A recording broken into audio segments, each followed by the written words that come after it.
আহি পৰিছে আজিৰ কেইবাটাও বিগ ব্ৰেকিং নিউজ। এনেধৰণৰ খবৰসমূহ নিতৌ চাবৰ বাবে চেনেলটো এটা ছাবস্ক্ৰাইব কৰি ভিডিঅ'টোত এটা লাইক কৰি দিব। কাইলৈ গোৱালপাৰাৰ কৃষ্ণাইত চলিব উচ্ছেদ। ঠায়ে ঠায়ে বেৰিকেড স্থাপন কৰি সাজু প্ৰশাসনৰ। শনিবাৰে গোৱালপাৰা জিলাৰ কৃষ্ণাই বিদ্যাপাৰাত চলিব প্ৰশাসনৰ উচ্ছেদ অভিযান। উচ্ছেদ চলাবলৈ সম্পূৰ্ণৰূপে সাজু হৈ আছে গোৱালপাৰা জিলা প্ৰশাসন। বেদখলৰ বিৰুদ্ধে উচ্ছেদ অভিযান অব্যাহত ৰাখিছে প্ৰশাসনে। ধুবুৰী জিলা বিলাসীপাৰাত চাপৰত উচ্ছেদৰ পিছতে শনিবাৰে গোৱালপাৰা জিলাৰ কৃষ্ণাই বিদ্যাপাৰাত চলিব প্ৰশাসনৰ উচ্ছেদ অভিযান। উচ্ছেদ চলাবলৈ সম্পূৰ্ণৰূপে সাজু হৈ আছে গোৱালপাৰা জিলা প্ৰশাসন। এই মুহূৰ্তত আহি পৰিছে আন এটা গুৰুত্বপূৰ্ণ খবৰ। উচ্ছেদক লৈ উচ্চ ন্যায়ালয়লৈ পত্ৰ। ধুবুৰীৰ উচ্ছেদিতক সাক্ষাৎ কৰি সংবাদমেল সাংসদ ৰকিবুল হুছেইনৰ। আজি শুক্ৰবাৰে উচ্ছেদিত ৰাজ্যৰ কাষত উপস্থিত হয় সাংসদগৰাকী। উচ্ছেদৰ 3 দিন পিছত উচ্ছেদ স্থলীত উপস্থিত হয় ধুবুৰীৰ সাংসদ ৰকিবুল হুছেইন। উচ্ছেদক লৈ সৰব ধুবুৰীৰ সাংসদ ৰকিবুল হুছেইন।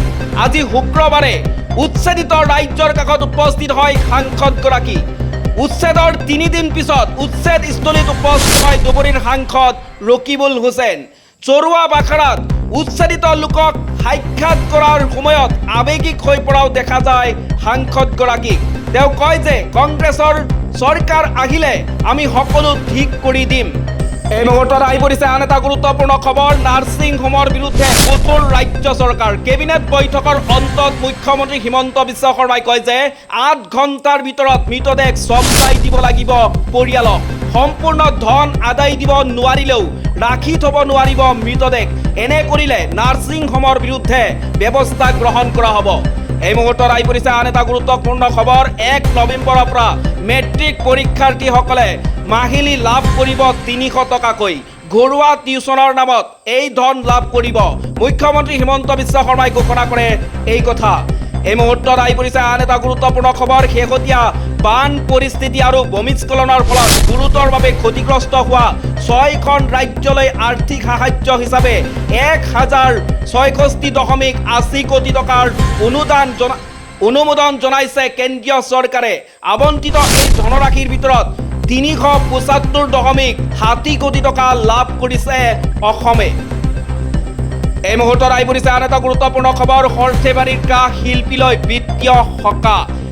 10 জুলাইত কেবিনেটে অসম সামগ্ৰী আৰু সেৱা কৰ থলুৱা কাঁহ পিতলৰ উদ্যোগৰ বাবে পুনৰ পৰিশোধ আঁচনি 2025ত অনুমোদন জনাইছে।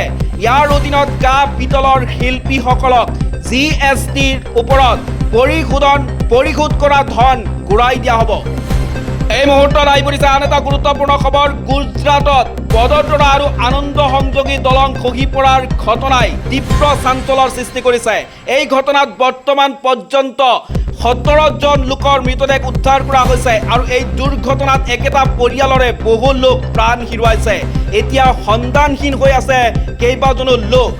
এই মুহূৰ্তত আহি পৰিছে আন এটা গুৰুত্বপূৰ্ণ খবৰ। উত্তৰ ভাৰতৰ অন্যতম কঠিন যাত্ৰা হিমাচল প্ৰদেশৰ শ্ৰীখণ্ড মহাদেৱ যাত্ৰা 10 জুলাইৰ পৰা আৰম্ভ হৈছে। এই যাত্ৰা 25 জুলাইলৈকে চলি থাকিব। ইতিমধ্যে ইয়াৰ বাবে প্ৰশাসনে নিৰাপত্তা তথা যাত্ৰীৰ সুৰক্ষা ব্যৱস্থা কটকটীয়া কৰি তুলিছে। এই মুহূৰ্তত আহি পৰিছে আন এটা গুৰুত্বপূৰ্ণ খবৰ।